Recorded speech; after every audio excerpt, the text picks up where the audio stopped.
Okay, good morning. My name is Duncan Alderdice, and the reason I'm making these videos is to document the journey I take to become who I am. This we're doing a bit different. It's about 8:17 in the morning, about -4 degrees outside.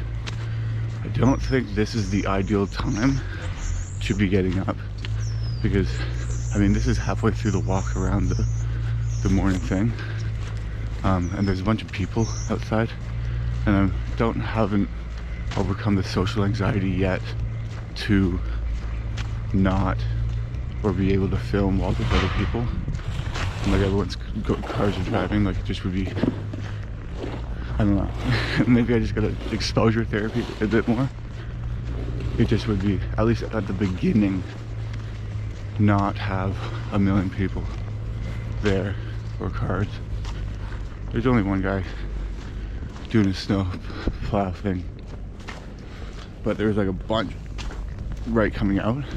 I think like people are going to school or something, or to work, and it's kind of residential, so it's not as typical for someone to be walking around with a camera talking to it. But hey, look, we're not dead. We've been doing this for 1 minute 25 seconds. Just gotta baby steps our way into it. My hands are freezing. I forgot to put gloves on. But today, one thing I want to do, make sure, is I get all the cleaning done. Like a nice Swiffer sweep, vacuum. Like just check that off the to-do list. But when I get back, I'm gonna make the thing I'm making in the morning now is like with the guy, I have like boil water, then put like half a tablespoon of lemon juice, half a tablespoon of lime juice, and then 5 grams of creatine. It's a nice way to start the day. Like a nice little warm thing. Am I gonna do a rhodiola today? No, but I have an interview tomorrow and an interview the next day. And yeah, okay, I'm coming up to people now, and I'm not confident enough. Oh, my mouth is so dry, to do it, but gotta start somewhere, right? Went wrong. So I will see you in approximately 10 to 12 hours. Goodbye. Hello, now we're inside. Look at that. Much colder. Till through the end of the day. It is 7:59 and 38 seconds and 39 seconds and 40 seconds. I feel like I have to say my name is Duncan Alderdice, and the reason I'm making these videos is to document the journey I take as I become who I am again.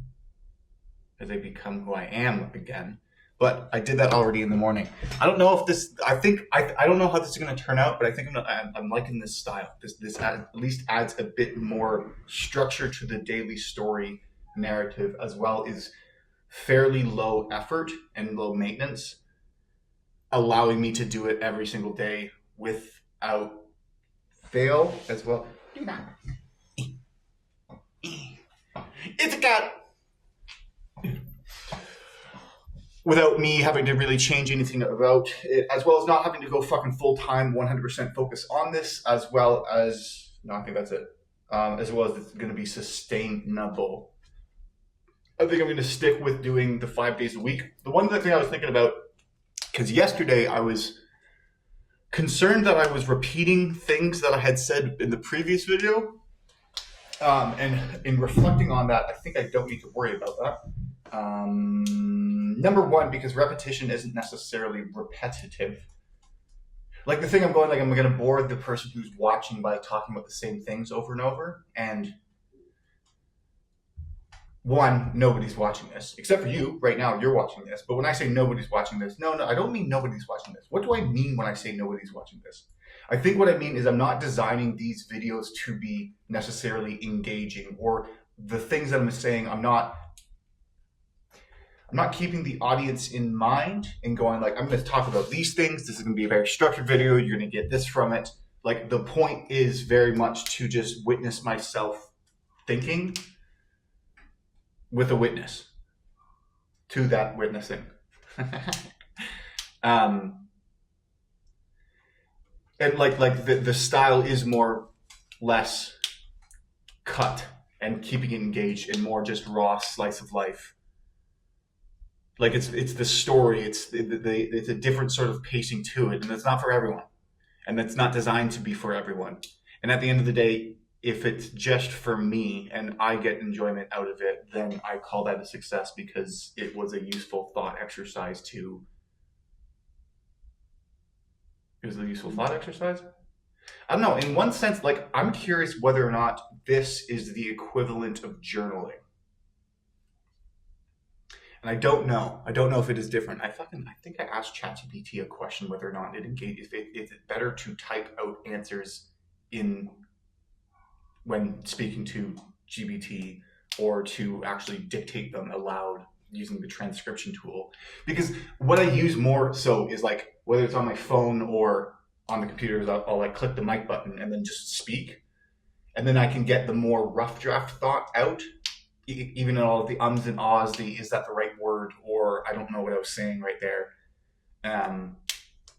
It feels more authentic. But then there also seems like I can see the argument for if you actually have to write it down, then it slows the thinking down. So you actually have to be diligent or intentional with each word. That's that. So I've like, and there's another thing. There's a what is it? There's a South African creator, and what she does is, I don't even know what she does, but she works on these machines, which like are a 3D printer or like a UV printer or whatever. But she has a thick accent and just like a chaotic personality to her. So I don't put John. It's not. Sorry. No, it makes me fucking cracks me up every time. But one thing I've noticed is that she has like similar themes that she does every single time, and that repetition of the way that she isn't necessarily repetitive in an annoying way that disengages me. And so then from that I can take going like, okay, well maybe me talking, like I think what is engaging about it is it really feels like it's like not raw, but more it is actually the way that she, like, it doesn't seem like a character or persona. It's just like, that's the fucking crazy person that she is. And there's something gripping about that realness. And I go, okay, so if that's what I'm pulling from that and that's what engaging me, that is what is engaging me. That is kind of also exactly what I'm trying to do with this, where it's like this act like it, like this isn't a persona. I'm not putting on a front. The character isn't Duncan Alderdice. This is the way that I am. Like if I was sitting across from you from a table or sitting on a park bench, because that's what I do all the time, just sit on park benches. I would be speaking in the same way. And I think that is not missing, not there's a gap in the market, not that like no other creator's doing that, but that's the vibe I'm going for. And so I'm curious how people watch these, if when they watch them. Like, is it you're doing stuff and I'm on the background just talking, just like kind of like a radio thing where you're like listening but not fully listening, but like you're not half listening, but it's background sound, or are you like engaged? Are you on the phone? I don't know, but that's a thing. In a completely different train of thought, well, I ordered new paper, and by new paper I just mean more. Amazon Basics 500 sheet ream, bang, like a hamburger. But it said it delivered yesterday. I didn't go and pick it up, and then I went to the grocery store today after dinner. I did 20,950 steps today. Nope, just changed. 21,046 steps today. Distance of 17.42 kilometers. Two flights of stairs climbed. I only stood for 10 of the 12 hours I need to. I gotta stand up. Burned 1,120 active calories. What are they talking about? Oh, I ordered paper. It wasn't there yesterday. Went down to pick it up again today, but then I couldn't find the box. And I was like, where's the box? And then I went upstairs, took my jacket off because it was fucking hot. Because like before, it's like yesterday it was like negative 17 in the morning, like negative 14 in the evening. Today, it's -2. It's basically summer. And so going outside into the inside and then being standing around after walking at a fast pace, I was hot. So I took my jacket off and then went back downstairs and looked again. Couldn't find it.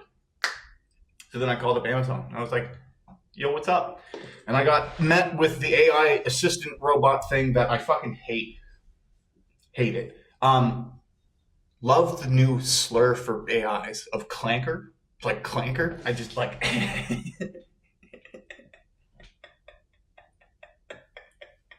It makes me so... I don't know why I find it so funny. But I called it a stupid clanker fuck a couple of times.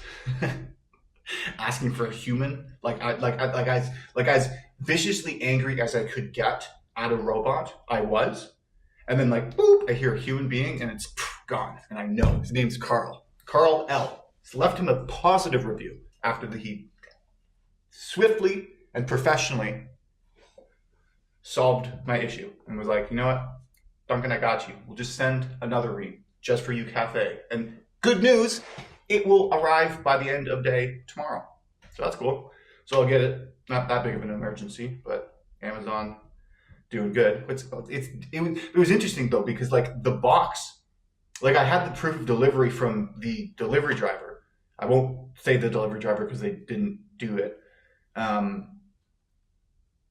But the picture was like of all of the different packages, and I'm going like, well, this doesn't fucking help me. It's like okay, like you zoom in, it's all blurred. I'm going, I don't even know which one's mine. So that's that. So clanker. I know. I don't. It's just. I don't know why I find it so funny.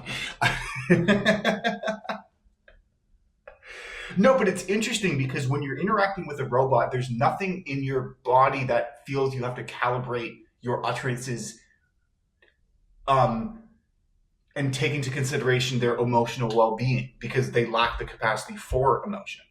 It's like I'm not going to yell at a human being that same way because I have to take into consideration that they're actually a human being. And so there's something like like I don't even know. It's not like a conscious thing of I'm talking with a human being now. I'm not going to be really aggressive. It's more, and then I'm talking with a robot. Now I'm allowed to be as aggressive as I can. Like it's more of there's just no internal switch off or switch on, switch off. Like the best analogy I can have is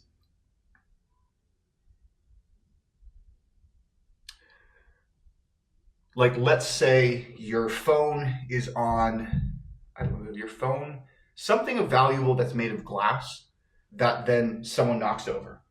Like if it's a 3-year-old, like you're going to be upset, but you're not going to be upset nearly to the same degree as if it was an adult who should know better. It's going like, okay, well fucking like, I'm angry, but I understand that you don't actually understand what you did and how significantly wrong it was.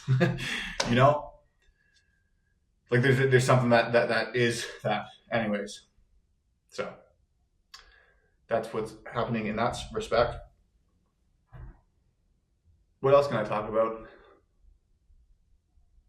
Oh, so here's a funny stat, and it's thinking about moving downtown. But so there's this Instagram reel that I watched where it was this gay guy and he talked about, like he said, like of his girlfriends. The fact that he's gay is important because he has girlfriends, so then they talk to one another. Anyways, he says that the number one thing, that he says the top 2 things that his girlfriends complain about. Number 1 is that guys don't approach them enough in public. Like, and then like ask them on dates. Like they're really frustrated with that. Okay. And they want to do more of that. Understood. Makes sense. Dating apps are fucking whatever.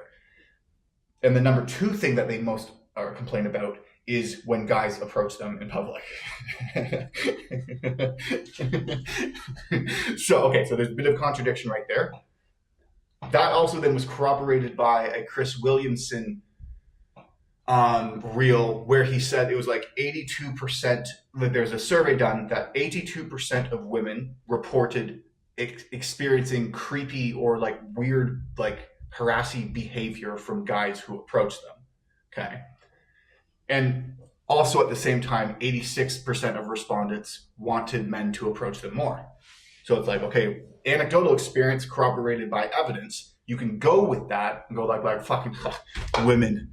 Like, they say one thing, don't do what they want, like it's contradiction, like whatever. Right. But I think that's just the initial reaction you can have, because I think it actually does make sense if you think about it just for a little bit.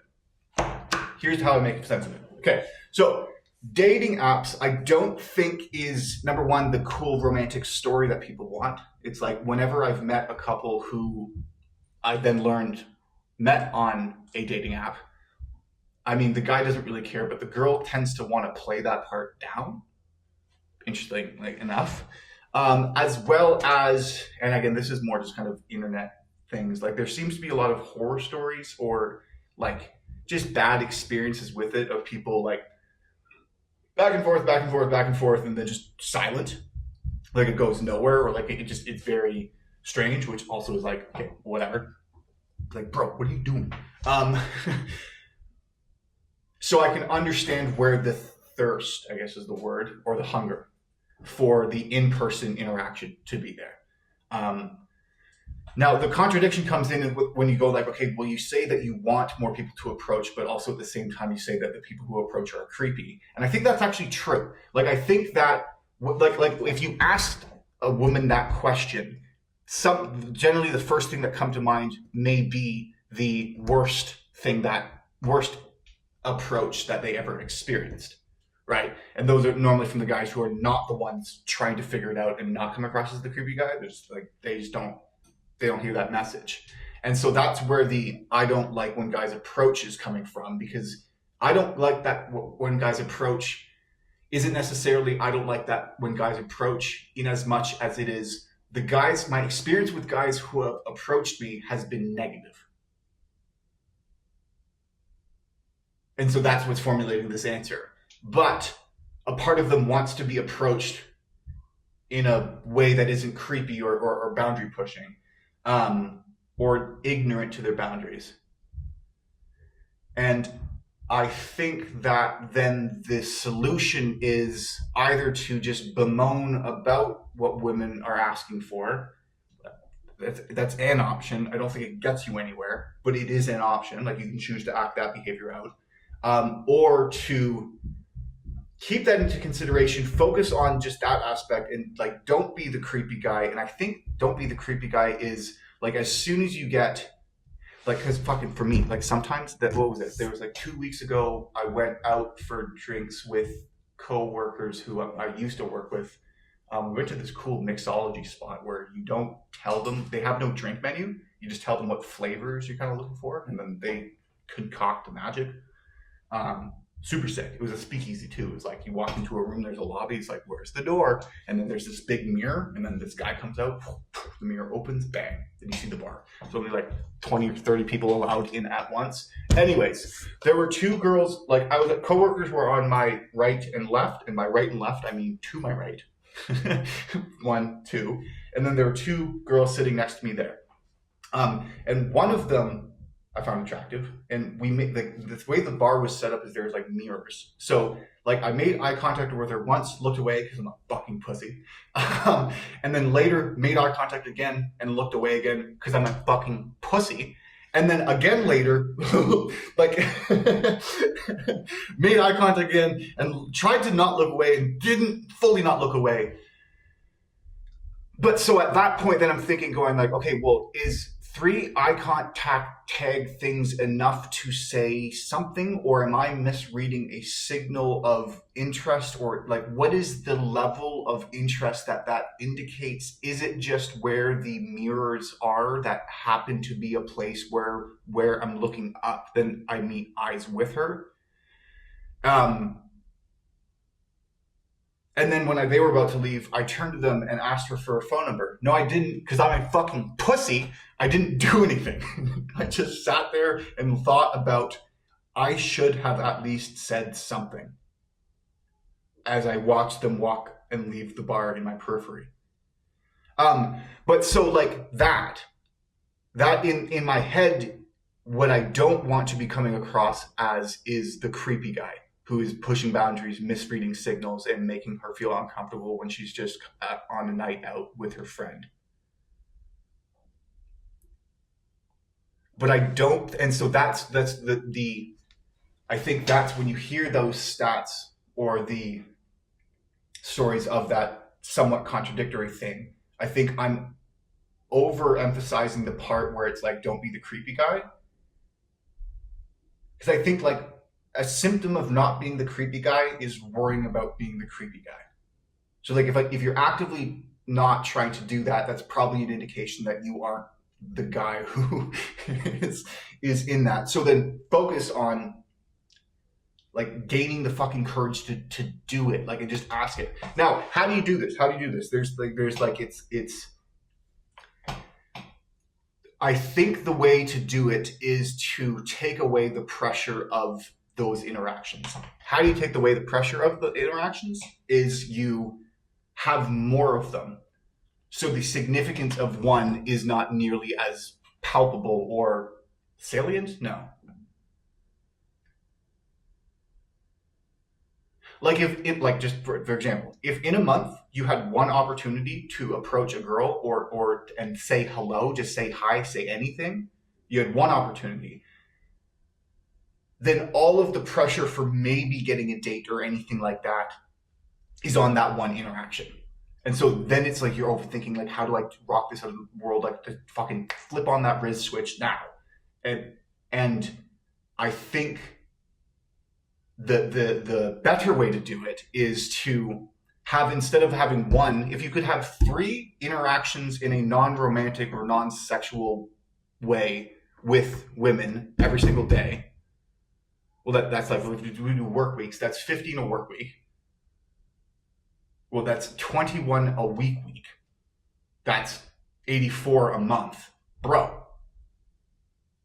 Like you go from 1 interaction a month where all the pressure's on it to 1 out of 84. What is 1 out of 84? Well, it's less than 2%. Is it less than 1%? No, that'd be impossible because it's less than 100. We're locking in at 1.2. 1.268. I actually want to find this out. 1 divided by 84 is 1.268. 1 divided by 84. 1.19. Ah. Okay, but 1.268. 1.2 is pretty, I'm closer to 1.3. It's really important that I get that math there. But having more of those interactions then then you don't approach them with the intention of, okay, I'm having an interaction, I'm going to say this, I'm going to try to get you to smile, and then I'm going to ask for your number, and then I'm going to do this. It's like, no. There's too much thinking going on right there. Like, if you can just turn that into just another conversation, like you're just talking with another human being, then the anxiety and ness of it dissolves much faster. Cool. How do you do this? Well, that's part of the reason why I kind of want to move downtown. And by kind of want to, I mean I want to move downtown more, where I will be more in it, where the action is, where there's people similar in my age and my life stage around, where I can also join and more easily join clubs like a gym, a dance class, a fucking pottery class. What's other things that you can do? Just some sort of activity where it's not just me. It's not just me, and it's not necessarily just a bar. Like it's just, you get more experience talking with people, so then the significance of any sort of communication disappears or disintegrates or dissolves or diminishes. I think diminishes is the better word. And then as well, if you do the same thing and go to the same spot over time, then you can actually kind of like develop a relationship or friendship with them, or some sort of familiarization with that person before actually asking a question like that. Because like I'm thinking about it, like every relationship I have ever been in up until this point, I'm trying to like yes, every single one, I knew the person before it got romantic or sexual to any degree. So that there is some degree of friendship. Maybe there's like an exception of one or two. Still, though, the typical way is like you're familiar with the person, you learn who they are, then you can be the person that you are. You don't have to put on this sort of performance and impress thing. There is a kind of awkwardness of like the first time you interact with a person is like hi, I'm this kind of way. Are you a potential life partner? It's like like what if there was some sort of foundation of like, okay, I know something about you from a surface level and we have some sort of activity thing in common. Normally this happens at like school. And then based on this little information, what I would like to do is learn more about you from that. And then there's a bit more of a natural progression. So then positioning yourself in places where opportunities like that are more plentiful rather than it being a one-off here and there where it's like, okay, all of the things need to happen right now.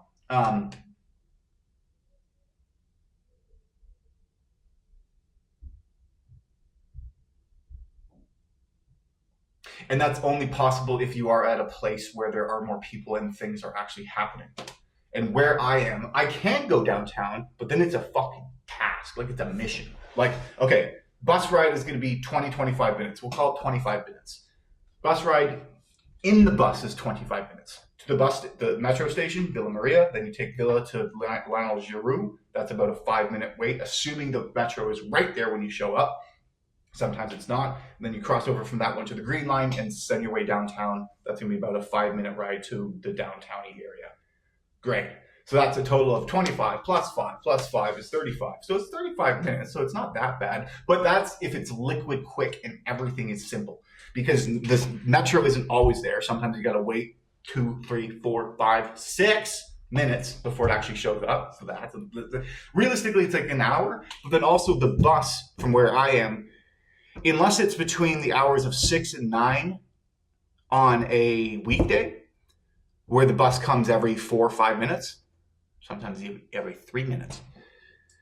No, it comes like 2 or 3 times an hour. So let's say right now it is, actually I think I can check that right now. So right now it's, what time is it? It's 7:24. 7:24, see it's loading. So the 103 is leaving in 13 minutes. If I was going to do that. Let's say I didn't check it until 10 minutes later. Fuck, I got 3 minutes to get down. I missed that bus. The next bus doesn't come for another 30 minutes. So like I'm fucked. So then I really have to like coordinate and plan around when the bus shows up. And it would be far nicer if I could just be a 5-minute walk from the place that spots are or a metro station. And then that eliminates that half hour and headache of it. And then it's far more easier to navigate the city and actually do shit and meet people. And specifically meet people in a non-pressure environment where you can just like interact, which is what like university or like college or school is great for, is like you're just kind of there. So that's that. So that's what I want to do. I think I've located a specific apartment location that I want. Try to sublet this one out. I did, well, the thing that I said that I was going to do this morning, I did do. Like I mean, I didn't Swiffer the floors, but I did a big vacuum of all this one, all that one, like all over the place, picked up all the garbage. Like, kitchen is clean now. There were pots and pans that I just wasn't using, and had just been sitting there. And it wasn't an issue because I wasn't using them, so that they just could be pushed out of the way, and I really just needed the cutting board, chop, chop, chop, to cut up bell pepper, red onion, and chicken. Also, this meal a meal that I had been making 2 years ago every single fucking day, so I'm making it again. Delicious. Great energy afterwards. It's different because I was having fettuccine, or fettuccine. I don't know.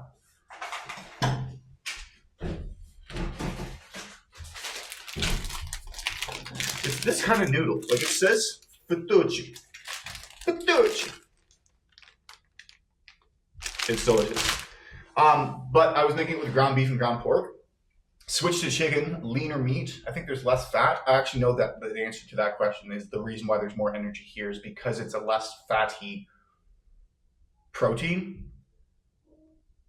When it's ground beef and ground pork mashed together, bang, then, and you ingest that down the hatch, and it's in your stomach, look, there's more fat in it, and therefore there's more blood concentrated to your stomach, and therefore away from your head, away from the other parts of your body. So then it initiates that parasympathetic rest and digest mode, rather than sympathetic alert and awake mode.